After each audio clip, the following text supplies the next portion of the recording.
Oh, hey people. I'm waiting to get out of my car. Okay, what I'm doing today is I'm doing a follow-up. A couple of weeks ago I came through here and did a video about this area here. And they had heavy equipment out here. They were doing some construction. They were actually taking off the topsoil layer to where all you saw was the underlying gypsum right there. These are old stacks. Well, I was told today by DEP that they're not adding on to these stacks. They're not stacks. They are actually clay settling areas, which I'm going to go home and Google the area and make sure. I haven't had time to do the research to find out if these are actually berms for clay settling areas or not. That'll have to be Googled. Now, if you guys want to Google where I'm at, where those buildings are right there is Bradshaw Industries. It's a road. This is Highway 640 in between Highway 555 and Highway 37 in the Mulberry Bartow area. And that direction is actually towards Bartow and 555, which would be east of me. And this area here is to the west, headed towards 640. And like I said, I didn't know if these were stacks that they were adding on to. I know they took the top layer off. Had heavy equipment doing all that. They actually go way behind there. If I go the other way, you could probably see them. But I didn't know what they were doing because to me it looks like old stacks, old lime stacks actually. And but I spoke with someone at DEP today, and they said that these were clay settling areas, which, like I say, I'm going to look it up when I get home. I'm going to make sure. He said this is actually under reclamation, because we all know that there are different types of reclamation, and reclamation is supposed to, if they're mining, it's supposed to be done within 2 years of the actual closure of the property. But it doesn't have to be in the same area. In other words, if they dig up one area for mining, they can go next door and do reclamation in the area next door. They don't even have to reclaim the area that they're actually digging up. That's how they get away with leaving the moonscapes and things like that. But he said that this area here is under reclamation. Now, I know that in most cases of clay settling ponds, it takes decades to be able to let that water mix, so to speak, with regular wetlands and things like that. And so they put up these berms, which are clay, it's clay piles, to actually hold the water in these areas to keep it from mixing with regular wetland water. And it could take decades for the water to get to the point where they can actually do that. So he's just, DEP, like I said, just said they were reclaiming this area. If anybody wants to talk to the Homeland office, Homeland, Florida, near Bartow, the DEP office there, or representative for the Homeland office, guys can call DEP and find out who's running the mosaic part of things for the Homeland area, because this is considered Homeland, although we're about 15 miles from Homeland. But either way, I'm going to show you the rest of it. But like I say, this is just a follow-up. DEP told me today that they were reclaiming this. But honestly, if you're reclaiming clay settling areas, you take off the topsoil. But what they do is you can actually see the heavy equipment up there.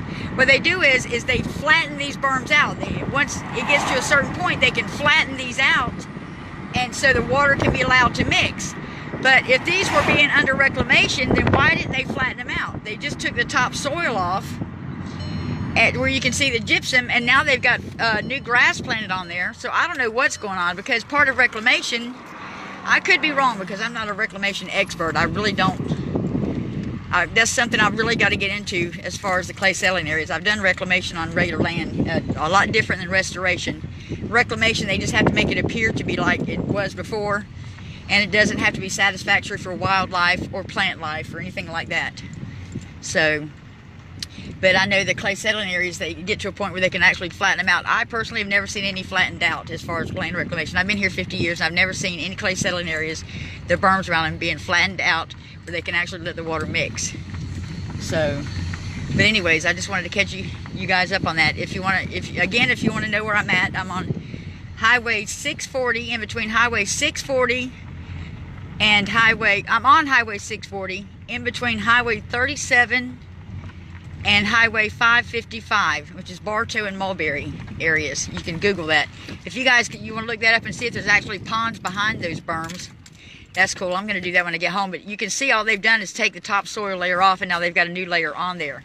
So I don't know what's going on. I don't know if that's how you do reclamation for CSAs or not. I don't know if that's one of the processes or what. But either way, and this is Bradshaw Industries. It's an industrial park.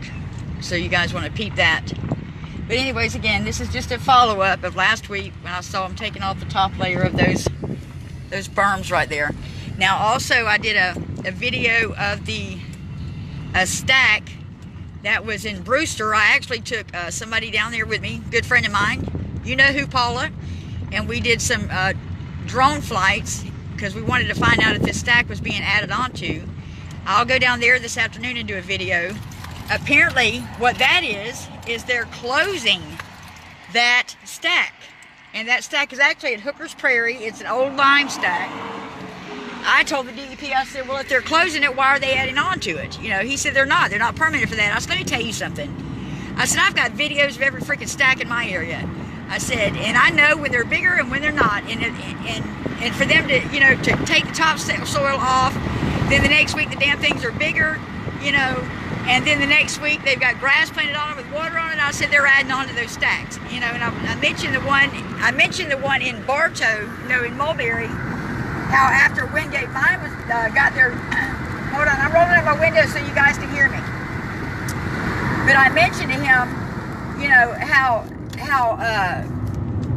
after Wingate was approved for their permits, how some of the stacks around here got the topsoil scraped off and they got higher. The stacks actually got higher. These were old closed stacks. And he said, well, they're not permitted to do that. I said, I don't care what they're permitted for. Well, apparently DEP comes out here once a month. Okay? Now, I'm not accusing Mosaic, but I'm not. But either way, you know, like they accidentally have dam spills, but they're accidentally on purpose. Yeah, that type of thing. Anyways, they come out once a month and check these areas. Okay, well, that would explain why one week the topsoil's off, the next week the stacks are higher, and the next week you got topsoil on. I said they can do anything they want to do. You'll never know the difference. You know? You'll never know the freaking difference. And if you do, you don't pay attention to it because they tell you a bunch of crap. But if you come out once a month, that would explain why they're doing these things within a couple of weeks' time. Thank goodness I'm out here, you know, taking videos. And I told him I got videos of every stack out here. You can't tell me. I know, and don't laugh at me like I'm an idiot because I know what's higher and what's not. You know what I'm saying? But either way, I just went, hey, Bruce, how are you? That's my cousin, Bruce. I love him. He's my favorite cousin. But either way, I just wanted to do that follow-up information about the stack, the clay settling area, whatever, on in between 555 and on 640, between 555 and 37. Like I said, he said it's reclamation for the clay settling pond, so we're going to have to do the research on that. And I explained to everybody earlier, while I got you on here, I'll go ahead and go over this again. I also spoke with him about the height of the Bartow stack, what they're permitted for. The Bartow stack is permitted for 340 feet in height, which it's a good 350 now. It's permitted. Callie Nesbitt at Mosaic Public Affairs told me it was only permitted for 250, so somebody's lying. But their acreage is 750 acres. So you got 340 feet in height of phosphogypsum and 750 acres. That's the Bartow stack. The New Well stack is permitted for 320 feet in height. He's going to get back with me with the acreage, and he's going to get back with me with the Riverview stack information. Now, I'm going to tell you guys real quick. I'm at Highway Old 37 and Highway 640 right now. I want to tell you guys really quick, and then I'm going to go because it's dangerous to do this. What is in the stacks that actually got dumped into the sinkhole that they are not checking for? Now, let me specify. When they do the water test, for the water monitoring for ECT does the water test in our area for the gyp stacks, you know, the sinkhole that spilled, they're only checking for sodium sulfate, for the pH balance, for fluoride, and I think one other thing. Oh, turbidity. That's what they're checking for. Now let me tell you what they actually dumped into the aquifer. Arsenic, sodium sulfate, calcium, cadmium, lead, sulfuric acid, phosphoric acid, nickel, selenium, aluminum, barium, copper, chromium, fluoride, chloride, and silica, which is sand. That's what they actually got dumped into the aquifer, and that's what they're not testing for, that they should be. And also I mentioned the fact that they're checking the intermediate aquifer only, and monitoring the wells are only checking the intermediate aquifer for the contamination for leaving site for the sinkhole. But when I mentioned that to him, he said, no, they're checking all 3 aquifers. I said, no, sir, they're not. I said, I found on their page, their Mosaic page, they're only checking the intermediate aquifer. I said, my water is in the intermediate aquifer. It's 100 foot or less, and it was affected. And if you don't believe me, I got the videos on YouTube. Check them out. But what I'm telling you is, on their site, their page, they say they're only monitoring the intermediate aquifer, which is 100 foot or less. The intermediate aquifer has springs in it that go in all directions, you know, really, really fast, which is different from the superficial aquifer, which it goes, you know, like 300 feet or whatever, and it's very slow and moves in one direction only, basically. They're supposed to be checking that.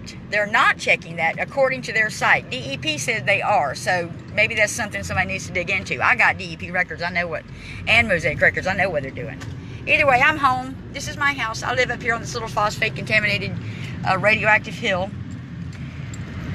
So that's my neighbor horse. But anyways, I'll let you guys go. I just wanted to catch you up and do a follow-up on that CSA slash dam slash chip stack, and let you guys know what was going on. And oh, for those of you that haven't been to my house, hold on, I'll show you something. I'm gonna drive right down here. Okay, that's my house right there. The yard is really high because I don't mow the yard. I like my turtles to be able to breathe when we are lucky enough to get one up here. I'm gonna get out of the car and I'm gonna show you guys something. My house is actually on a hill, but the hill was put here like in the 1950s, I think. They were mining. There's actually a phosphate pit right down there that goes almost 400 on the radioactive, on the Geiger counter. See those pine trees right there? That was Agricola Pierce Mine. There was actually a phosphate mine there when I was growing up. See where those trains are right there? That's where they rest all their phosphate trains. There's a track right there. But this area over here, they just reclaimed, they just remined this about 15 years ago. But right down there was a whole bunch of tailings piles that were stacked up, and that right across the tracks there. And I used to ride my motorcycle down there when I was a kid. Probably why I had to get checked for cancer at the age of 16. But, and then that over there, that's the Bartow stack. Probably 5 miles as the crow flies, but if I drive on the road, it's like 12 miles. And there's part of it behind that tree line way right there. You can barely see it. Let me zoom in, see if I can zoom in. You can barely see it. But anyways, that's where I live, where the Agricola Pierce mine used to be. So there's 31 houses up here. Just wanted to show you guys that. So my mom ended up with stage 3 cancer, like from 0 in less than 6 months. She had stage 3 cancer. It grew like 4 centimeters in just a couple of weeks or whatever. But my grandparents had lung disease, COPD, emphysema, and lung cancer. My grandmother had cancer of the cervix. We have a lot of algae in the water around here because of the sinkholes and the dam breaks and the spills and things like that. So there's a ton of those things actually dump phosphorus and nitrate into the Alafai River and places like that, and our algae levels in our water is off the chain. My grandmother actually ended up with Parkinson's disease as well, and senility. So, and which is, you know, a known fact to be a result of cyanobacteria in the water.